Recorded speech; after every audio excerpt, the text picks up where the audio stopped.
Okay, so today we're going to have a look at the proper way to use Xetch. So this product is super simple, but it does need to be used just right to be as effective as we want it to be. So I'm just going to show you guys an example here. This is the brush that it comes with. Okay, and what we have found is, although you can use this brush very effectively, if you trim the brush down very slightly using a pair of cuticle nippers so that it doesn't get a completely straight edge, it does make the etching process just a little bit easier, a little bit faster, although you can do it with your normal brush. But if you are going to trim it, what you want to trim is literally just the bottom third of the brush. So it's literally just a third off. Use your nippers so you don't get a straight cut across and then it creates a bit of spikiness. So I'm going to show you how to Xetch using the trimmed brush. First, what we want to do, get some Xetch out, wipe the excess off the brush. Then we are going to paint it on. Wipe the excess off your brush again. We don't want it pooling because it'll just take you longer. And then we're going to start mashing the product into the tip straight away. You can't really brush it on and then go back and do it because once the product has dried, it's not going to work effectively. And as we do this, you'll be able to see the texture changing, really mashing it all over, all around the sides in the full area that's going to be in contact with the natural nail. And then what you'll see is the texture has changed. So that is the texture of it once it's been etched.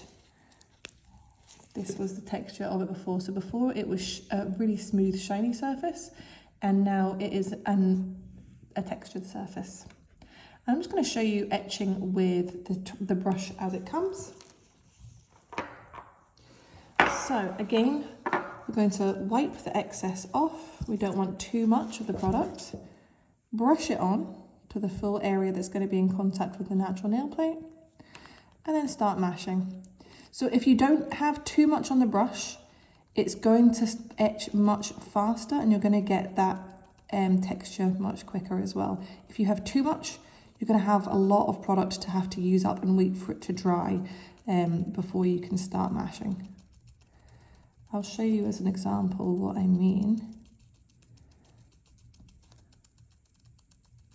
So that was just using the brush as it comes. And I'll show you what I mean by using too much. Just going to use that normal brush again. So if we just don't wipe the brush off, we've now got a huge amount sort of rolling around in the tip. And you need to wait for that product to kind of dry up a bit before it's going to start working. So it's going to take you a lot longer to mash the tip and have it dry. You don't want it wet for applying the tip. You want it to be dried by the time you are doing your application. And you really need to keep going until the tip is kind of completely dried. And make sure we get right up around all the edges.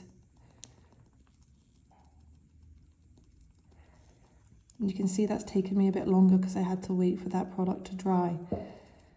So we want to make sure that we don't have too much excess product on the tip.